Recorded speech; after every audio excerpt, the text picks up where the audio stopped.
Conakry, le 11 avril 2019. Mesdames, Messieurs, merci de l'attention et bienvenue dans cette édition dont voici le sommaire. Dans un instant donc, le sommaire. La commune urbaine de Mamour aura bientôt un collège moderne. Il est financé dans le cadre du programme sectoriel de l'éducation à hauteur de plus de 4 milliards de francs guinéens. Et une mission technique est allée apprécier le niveau d'exécution des travaux. La direction générale de la Caisse nationale de sécurité sociale dans la dynamique du renouveau, les pensions de retraite et autres prestations revalorisées, de même que le SMIG qui passe de 87 000 à 600 000 francs guinéens, les bénéficiaires apprécient. La décharge de la minière communément appelée Comborse sera bientôt aménagée. Le gouvernement a pris des mesures pour sécuriser la zone avant les grandes pluies. Mesdames et messieurs, bonsoir. La sécurisation des zones minières contre les actes de vandalisme figure au nombre des sujets débattus en conseil ordinaire des ministres tenu ce jeudi sous la haute autorité du chef de l'État, professeur Alpha Condé. Bernard Tanguilo commence le compte-rendu du porte-parole du gouvernement. Cette session ordinaire du Conseil des ministres a porté sur plusieurs questions d'intérêt public. La sécurité, le commerce, l'élevage et l'environnement sont les principaux secteurs concernés par les débats ce jeudi à Sékou Touréa. Comme à l'accoutumée, la séance est ouverte par les instructions du président de la République. Au titre du premier point de l'ordre du jour, le président de la République a instruit les départements ministériels et les services publics concernés à prendre les meilleures dispositions pour sécuriser dans les plus brefs délais les zones minières et les mettre à l'abri d'actes de vandalisme et de troubles de tous ordres devenus récurrents ces dernières années. La lutte contre cette insécurité volontairement créée et entretenue dans le but d'entraver l'évolution normale des sociétés industrielles et minières doit être considérée comme une action prioritaire de l'État guinéen dont une des missions régaliennes est la création d'un environnement paisible et incitateur pour l'investisseur national et étranger. Le chef de l'État a invité à la tenue régulière des conseils de cabinet hebdomadaires dans les départements ministériels, avec une exigence de compte rendu documenté adressé au président de la République et au Premier ministre. Le président de la République a rappelé les dispositions légales et réglementaires interdisant formellement la cession ou la mise en bail par les gouverneurs et préfets des domaines de l'État. Il a stigmatisé l'attitude de certains administrateurs territoriaux qui, sans en avoir les prérogatives, procèdent en toute illégalité à des aliénations du patrimoine foncier ou immobilier de l'État. Ces fonctionnaires s'exposent à des sanctions disciplinaires et judiciaires sévères. Le chef de l'État a donné des directives relatives au Hajj 2019 afin d'en qualifier l'organisation et permettre aux pèlerins guinéens d'effectuer ce rite religieux dans les meilleures conditions de confort et de sécurité. Des instructions ont été données pour la publication dans les plus brefs délais du tarif du Hajj 2019 et du démarrage des inscriptions des candidats au pèlerinage afin d'éviter tout retard et tout désordre dans la programmation des convois. Après la communication du chef de l'État, place aux exposés des chefs de départements ministériels. 4 ministres ont présenté des projets de décrets et autres dossiers en cours. Le ministre de l'Environnement, des Eaux et Forêts s'exprime sur la problématique de la gestion de la zone côtière et la mangrove. Au ministère de l'Élevage, le recrutement de 1200 agents dans les effectifs de la fonction publique est annoncé. Le ministre du Commerce a soumis 2 projets de décret sur la création et les statuts de l'Office national du contrôle des qualités, ainsi que la création et les statuts de l'Agence guinéenne de promotion des exportations. À la sécurité et la protection civile, 3 projets de textes sont défendus. Entre autres, le protocole d'accord entre le gouvernement et Interpol, organisation internationale de la police criminelle, relatif à la mise en œuvre du programme Système d'information policière pour l'Afrique de l'Ouest. Ces projets sont la concrétisation de la volonté de l'Union européenne, d'Interpol et des États membres de l'Afrique de l'Ouest de concevoir et de mettre en œuvre un système global d'information policière afin d'accroître la capacité des services chargés de l'application de la loi dans la lutte contre la criminalité transnationale organisée. Au terme des débats, le Conseil a adopté les 3 projets de décret sous réserve de la prise en considération des observations formulées. Le Conseil a marqué son accord pour cette initiative du ministre de l'Élevage en insistant sur les points suivants. Procéder à une approche progressive dans le recrutement, établir les critères de recrutement clairs et transparents, revoir le transfert au niveau du ministère de l'Élevage des vétérinaires affectés dans d'autres départements ministériels, envisager le retour de certains vétérinaires ayant suivi des formations à l'étranger et actuellement non employés dans la fonction publique pour diverses raisons. Le Conseil a invité les ministres en charge de l'environnement et de la pêche à présenter à une prochaine session la situation des domaines publics maritimes DPM et de leur occupation pour permettre au Conseil de prendre les décisions appropriées sur cette problématique essentielle. Volet divers, le calendrier de plusieurs grands événements est défini. La conférence diplomatique nationale est fixée du 29 avril au 3 mai. La 38e convention congrès de Lions Club se tiendra du 1er au 5 mai 2019 à Conakry. Une mission d'évaluation de l'Union européenne sur les capacités d'exportation des produits halieutiques par la Guinée aura lieu à Conakry du 13 au 17 mai prochain. Dans l'actualité encore, le président de la République, professeur Alpha Condé, a reçu ce matin à l'audience au palais sénatorial le conseiller spécial du secrétaire général des Nations Unies pour le Sahel en charge du programme alimentaire mondial. Au menu des entretiens, le renforcement de la coopération entre la Guinée et le PAM. Sanassi Keïta. Le président de la République reçoit le conseiller spécial du secrétaire général des Nations Unies pour le Sahel en charge du PAM, programme alimentaire mondial. Les discussions entre professeur Alpha Condé et Abdou Hamid Dieng portent sur le renforcement des relations de coopération entre la Guinée et le PAM. Les objectifs de cet entretien étaient de plusieurs sortes. Premièrement, le président, je ne l'avais pas vu depuis quelques années parce que j'ai eu à travailler avec lui pendant la période Ebola, parce que j'étais là à ses côtés et donc on s'est rappelé quelques souvenirs de cette période-là. Ensuite, je lui ai fait part de mon nouveau rôle comme conseiller du secrétaire général pour le Sahel. Mais le Sahel dans le domaine un peu de tout ce qui est résilience, tout ce qui est sécurité alimentaire, parce que mon rôle antérieur était le directeur régional du programme alimentaire mondial. Donc j'étais venu lui parler de cette initiative qui couvre 10 pays, dont les 5 pays du G5, plus les pays limitrophes que sont le Sénégal, la Gambie, la Guinée, le Cameroun et le Nigeria. Donc j'ai sollicité son leadership parce que ce qu'on voit aujourd'hui dans le Sahel est assez inquiétant et il faut effectivement qu'on arrive à actionner sur plusieurs leviers. On parle beaucoup de sécurité, mais il faut régler les questions de pauvreté qui sont les causes profondes de ce qui se passe dans le Sahel. Toutes ces questions de sécurité alimentaire et de paix ont été longuement discutées au cours de cet entretien qui a duré une trentaine de minutes. Une manière de renforcer davantage la coopération entre la Guinée et cette grande agence humanitaire de l'Organisation des Nations Unies en charge de la lutte contre la faim dans le monde. Et puis présentation de condoléances. Le chef de l'État s'est rendu ce jeudi dans la famille Cissé à la minière à Conakry suite au décès de Nour Cissé, ancien gouverneur de la ville de Conakry. Professeur Alpha Condé a présenté ses condoléances et celles du peuple de Guinée à la famille éplorée. Sanassi Keïta. À 88 ans, Nour Cissé tire sa révérence. Cet homme qui fut gouverneur des villes de Conakry et de Farana est décédé ce mercredi 10 avril 2019 à la clinique ACO dans la commune de Ratoma des suites de maladie. Informé de cette triste nouvelle, le président de la République en compagnie de plusieurs personnalités arrive au quartier minière dans la famille mortuaire. Professeur Alpha Condé est venu présenter ses condoléances les plus attristées à la famille Cissé, tout en partageant avec elle les douleurs qui l'affligent.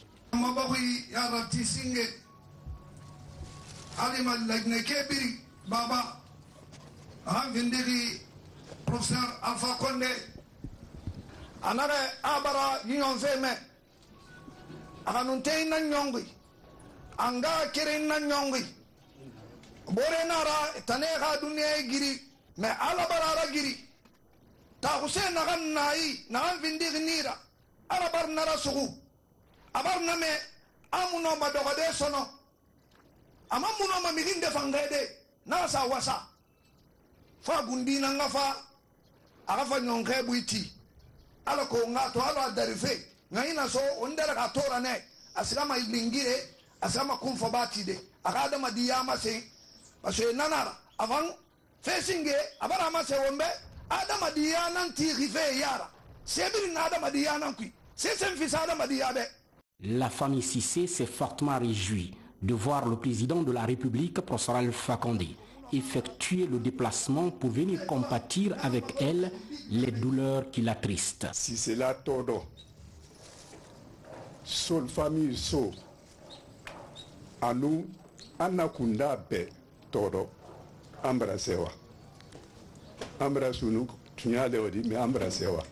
Président Moumia ina ila kuru kono oy ko baledi, obaranu bo. Il a déplacement Bansan, Halimana Fendi, les Kaïda Kanako, Ambele, Koiterile Ankroke Badi, Ora Diagne, Ala Asraye, Ala la Kanda, Ala Diamana la Kanda. Maintenant, nous n'avons famille de à la disposition de Adenke Pololete, Adenke Flanandori, Haja ou Luma, ou Fando Dauri, Ado Panaï.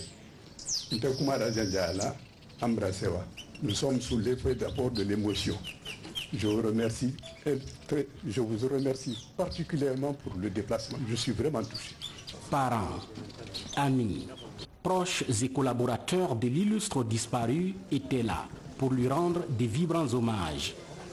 Nour Cissé sera inhumé ce vendredi 12 avril 2019 au cimetière Cameroun après la prière de 14 heures.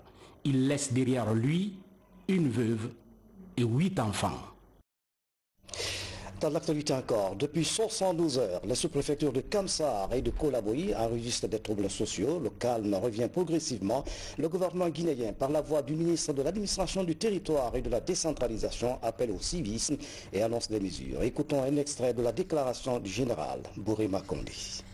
Depuis 72 heures maintenant, la cité minière de Kamsar et la sous-préfecture de Kolaboyi voisine sont sous le coup de troubles sociaux récurrents qui sont une forte atteinte à la quiétude des citoyennes et des citoyens, mais également qui perturbent dangereusement les travaux des sociétés minières, les travaux des citoyens, du formel à l'informel, toutes choses qui ne sont pas de nature à entretenir un climat de bon vivre dans ces cités. Il vous souviendra, mesdames et messieurs, que son Excellence, Monsieur le Président de la République, au regard des enjeux socio-économiques très importants dans la région de Boké, a pris un décret érigeant la région de Boké en zone économique spéciale. C'est tout dire par rapport aux enjeux dans cette région, enjeux sociaux, enjeux économiques et pourquoi pas enjeux politiques. Mais d'où viennent ces troubles? Pour les cas que nous sommes en train de vivre, ni plus ni moins se trouve évoqué le problème d'électricité, le manque de courant. Un fait qui n'en est pas à sa première édition dans ces zones. Un fait quand même que nous avons tenu chaque fois à venir saisir sur les lieux même les tenants et les aboutissants. Pour dire que la société, la CBG, qui fournit du courant à ces cités, le fait gratuitement parce qu'il n'y a pas de rémunération. Or, la société a des obligations liées à son fonctionnement, liées au contrat qui le tient avec le gouvernement guinéen. Mais les efforts de M. le Président de la République, les efforts du gouvernement ont toujours convergé vers la satisfaction des besoins des populations dans ces zones minières, malgré que l'on ne s'acquitte pas des redevances d'électricité. Pire, quand un potentiel électrique est installé, le lendemain, des branchements anarchiques rendent ce potentiel électrique insuffisant et au-delà de l'insuffisance, le mettent hors d'état de servir. C'est ce que l'on vit actuellement. De la ville de Kamsar à Kolaboye, sur toute cette distance, des branchements anarchiques piratés sur le réseau ont fini par rendre obsolètes les machines et donc le service, la desserte n'est plus au rendez-vous. Et dès qu'il n'y a plus de courant, l'on s'attaque aux infrastructures de l'État. L'on s'attaque aux biens de l'État. L'on s'attaque à tout ce qui n'a pas un lien d'ailleurs avec la fourniture de courant. Tel fut le cas du véhicule de commandement de monsieur le préfet de Boké, vandalisé il y a 24 heures, lorsque et lui et monsieur le gouverneur et d'autres autorités de la région se sont déplacés à Kamsar pour essayer de faire arrêter cette anarchie. Le véhicule est placé aujourd'hui hors d'état de nuire. Des pneus sont enflammés partout dans la cité. Mesdames et messieurs, l'essor économique, pourtant qu'il faut saluer aujourd'hui, a fait affluer dans la zone de Boké de nombreux citoyens qui ne sont pas tous de Boké, soit. Mais venant d'horizons divers, que l'on s'en tienne à un minimum de respect du climat social que l'on a trouvé là, que l'on s'en tienne à un minimum de respect des travaux de ces cités minières, de ces sociétés minières, j'allais dire, et que l'on ne soit pas un facteur de déstabilisation de la quiétude qui prévaut. En tout état de cause, l'État guinéen se réserve le droit, comme cela a toujours été sa vocation, de veiller à la sécurité des populations, de veiller à la sécurité des installations des sociétés minières. Elles sont liées, ces sociétés minières-là, à l'État guinéen par des contrats. Voilà, vous suivrez l'intégralité de cette déclaration du général Borema Condé après ce journal. Bientôt un collège moderne pour la commune urbaine de Mamou. Les travaux sont financés par la Banque mondiale, l'AFP et l'UNICEF à hauteur de plus de 4 milliards de francs guinéens. Et une mission technique du ministère de l'Éducation nationale et de l'alphabétisation vient de visiter le chantier pour apprécier le niveau d'exécution des travaux. Moussa Komar, un reportage. C'est un chantier attendu dans cette haute banlieue de la commune urbaine de Mamou. Un collège moderne au quartier Tambassa Plateau. Les travaux sont quasiment terminés, mais il faut attendre la validation par des techniciens pour remettre les clés aux autorités. Cette mission technique du ministère de l'Éducation nationale est sur le site pour évaluer la qualité des travaux. Les réserves sont mineures. On peut comprendre que l'entreprise a fourni des efforts. Et les ingénieurs qui sont là, ils travaillent dans l'harmonie, parce qu'il y a peu de réserves à critiquer. Donc on dira que le chantier répond au nombre et aux critères exigés dans le DAO. Le compte à rebours est lancé pour corriger toutes les imperfections constatées ça et là. Au niveau de l'aménagement extérieur, les ouvriers s'activent. Ils promettent de rendre les clés dans 2 mois au maître d'ouvrage. Sur les 7 collèges, je crois que je ne dis pas que je suis la première, mais je crois que je suis peut-être parmi les premiers. Et si je suis arrivée jusque-là, c'est pas... On a abattu déjà près de 80% ou 95% d'exécution. Donc c'est pas ça qui m'inquiète.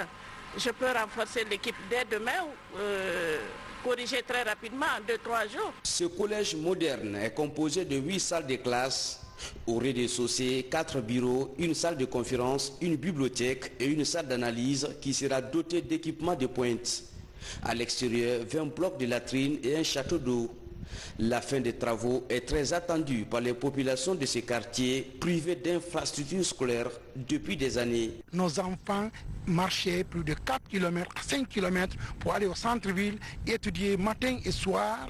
Alors on était totalement hors des activités. Parce que quand je dis des activités là, parce que nos enfants ne voyaient rien, n'entendaient rien. Et que maintenant, il y a eu ce bel édifice ici, un collège moderne, il n'y a pas de, je peux dire, pour toute la région. Cette école est financée par la Banque mondiale à travers le programme sectoriel de l'éducation.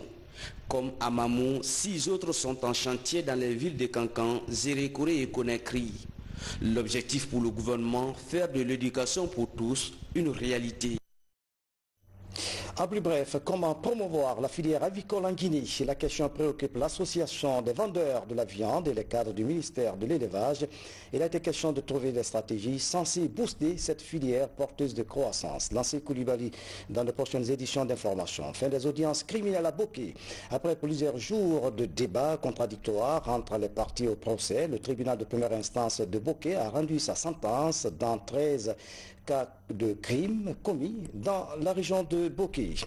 Autre chose au plan national, une quarantaine de jeunes suivent une formation à l'ABI sur le financement des projets. Les participants sont venus des ONG de la place. Objectif, promouvoir l'emploi et l'entrepreneuriat jeune dans la région.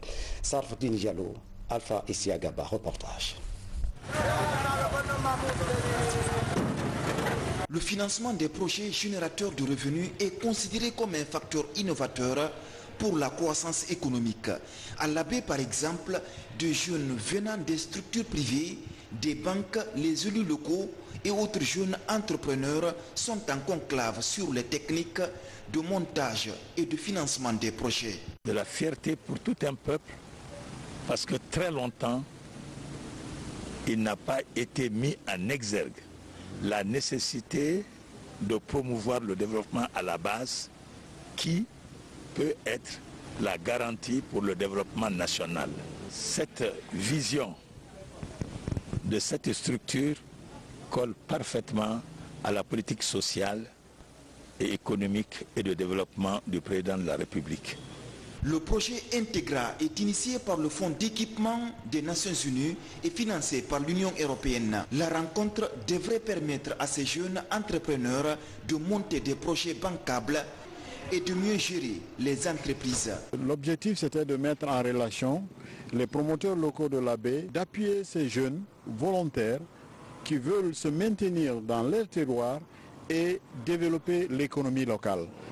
Pour moi, je pense que c'est une manière de maintenir les jeunes au niveau local et en même temps aider nos collectivités à s'orienter vers des types nouveaux de financement. C'est suffisamment approprié de cet outil, nous permettant aussi d'agir beaucoup plus efficacement dans nos différentes activités et aussi pour créer beaucoup plus d'emplois pour les jeunes que nous avons et puis accéder aussi à certains financements nous permettant de booster notre entreprise. Au terme de la rencontre, les initiateurs comptent organiser d'autres activités visant à développer l'entrepreneuriat jeune dans l'arrière-pays. Ces nouveaux bénéficiaires se disent déjà disposés à partager leur expérience avec leurs collègues pour lutter contre la pauvreté à l'abri. Et puis l'autre temps fort de cette édition, la Direction générale de la Caisse nationale de sécurité sociale vient de revaloriser les pensions de retraite et les autres prestations sociales. 20 et 40% d'augmentation sont appliquées sur les pensions de retraite.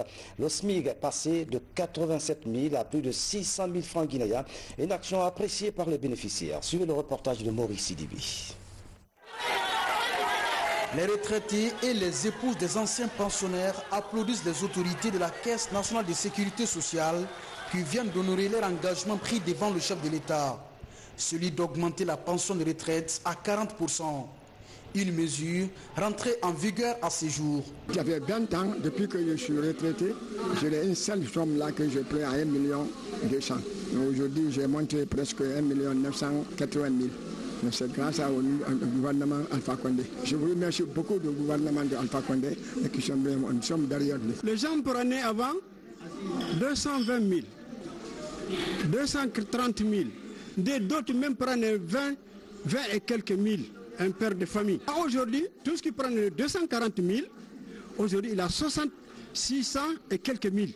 Le SMIC qui est à 87 000 francs guinéens avant l'arrivée de cette direction générale de la CNSS est passé à plus de 600 000 francs guinéens après l'augmentation de la pension à 40%. Une révalorisation qui rentre dans le cadre des réformes entreprises par l'actuelle équipe dirigeante de la Caisse.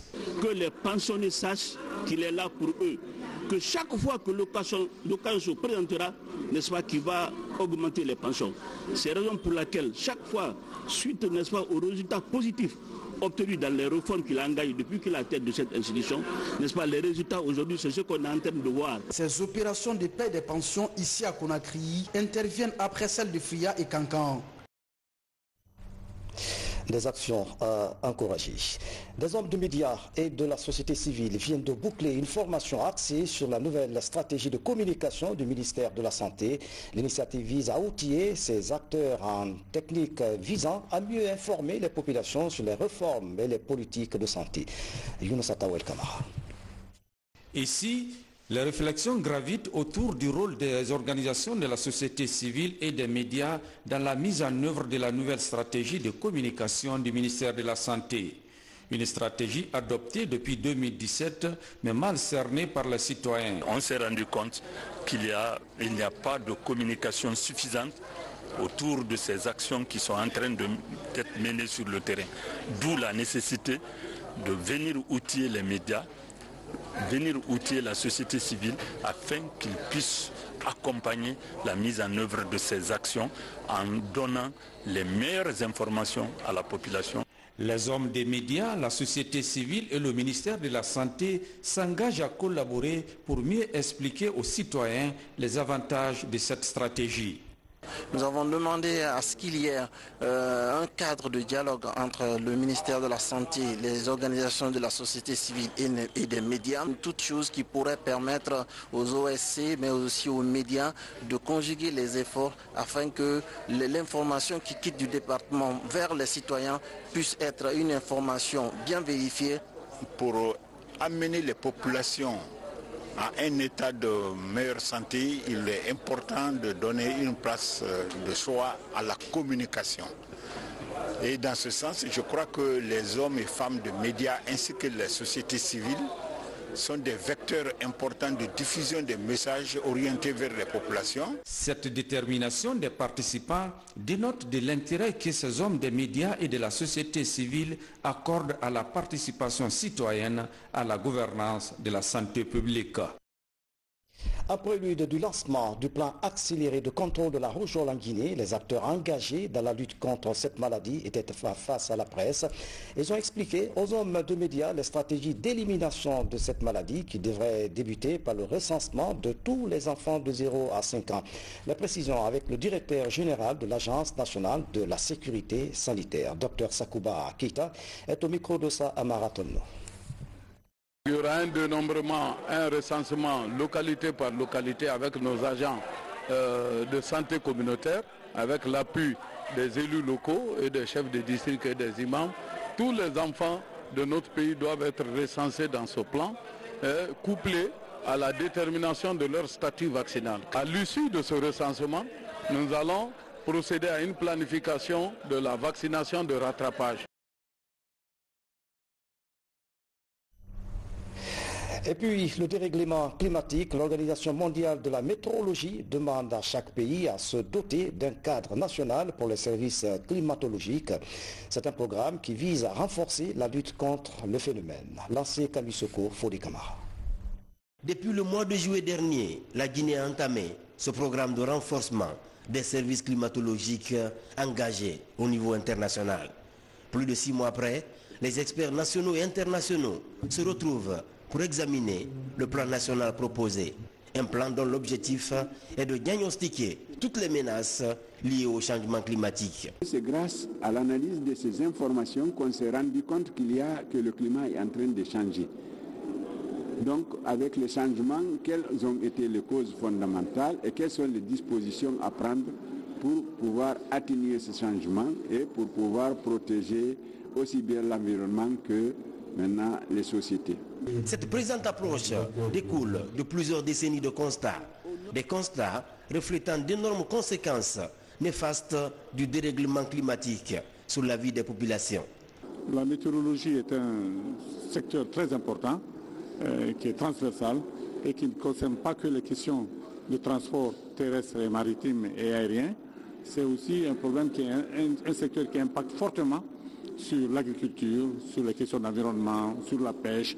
Donc on ne se rend pas compte assez, mais c'est un secteur qui est extrêmement important et nous avons donc décidé de lui donner toute sa place dans les priorités au niveau de notre département. Ce cadre national pour les services climatologiques devrait aider la Guinée à mettre à la disposition des populations des informations liées aux effets du changement climatique.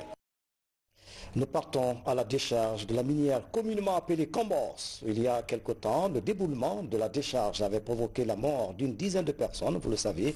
Cette année, le gouvernement promet de sécuriser la zone avant les grandes pluies, avec notamment l'implication des sociétés de ramassage et de traitement des ordures. Mamadou Alpha Baldé signe le reportage. Ouverte dans les années 80 pour une population de 500 000 habitants, la décharge de la minière est en surcharge. Conakry est en pleine croissance. Plus de 3 millions de personnes sont aujourd'hui installées dans la ville. À l'origine, le site s'étendait sur 25 hectares. Au fil des années, l'espace a été progressivement grignoté. De nos jours, seulement près de la moitié est utilisé par les camions poubelles de Conakry. Les habitations sont nombreuses et souvent trop près de ces montagnes d'ordures. À quelques mois de la saison des pluies, les risques d'éventuels accidents sont de plus en plus grands.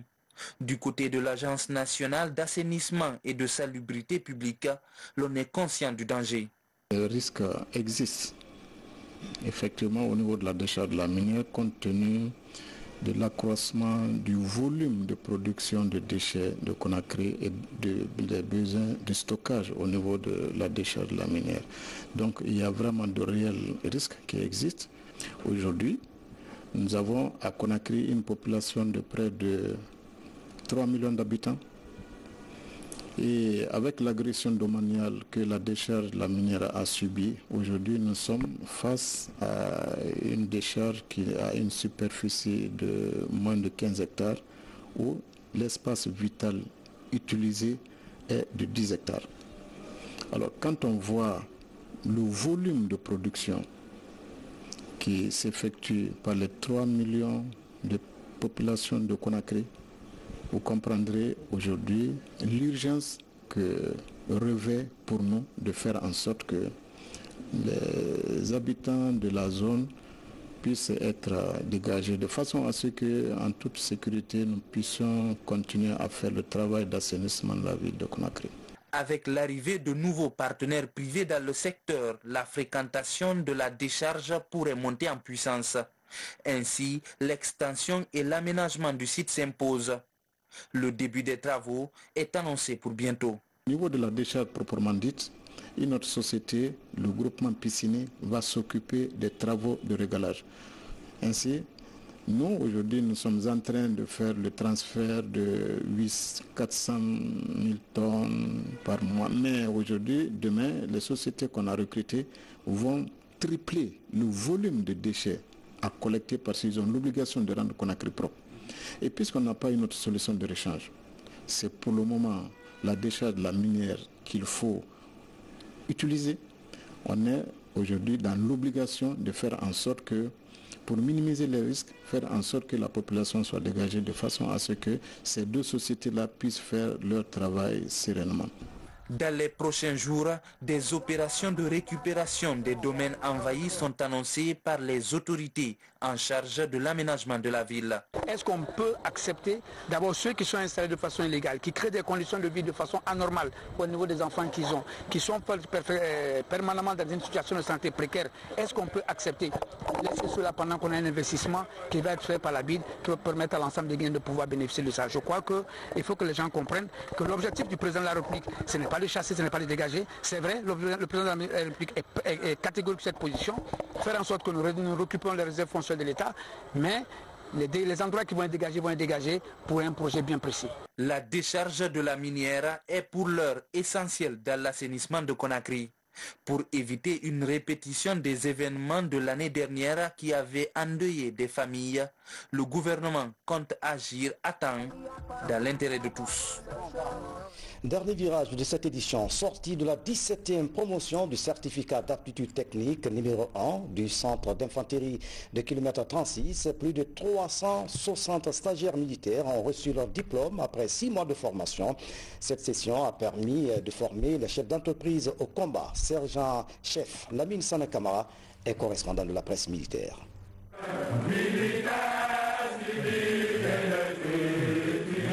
Ce pas cadencé exécuté par ces stagiaires avec tact est parmi les nombreux enseignements reçus pendant leur formation ici au centre d'instruction d'infanterie de kilomètre 36 pour l'obtention du certificat d'aptitude technique numéro 1 CAT1, le premier diplôme militaire de l'armée de terre après la commune de base. Au retour dans vos unités respectives, prouvez à vos chefs que vous êtes des hommes nouveaux, ayant acquis de nouvelles connaissances, afin de contribuer efficacement à l'épanouissement des forces armées guinéennes. Au terme de 6 mois d'efforts physiques et intellectuels, ces apprenants de la 17e promotion auront à accomplir le rôle de chef d'équipe au combat.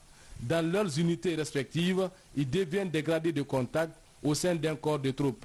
C'est le lieu de rappeler les efforts louables consentis par le commandant en chef des forces armées guinéennes, le président de la République, professeur Alpha Condé, ainsi que ceux de la hiérarchie militaire dans le cadre de la réforme du secteur de défense et de sécurité. Cette grande réforme se traduit tout d'abord par la remise en cause permanente du personnel militaire et paramilitaire à travers la formation. La réforme du secteur de sécurité initiée par les autorités de la Troisième République sous la clairvoyance du professeur Alpha Condé devient de plus en plus un exemple d'école pour de nombreuses armées en Afrique. Merci Lamine Sana Camara. C'est la fin de cette édition à tous. Merci de nous avoir suivis. Excellente soirée où que vous soyez dans le monde. À bientôt.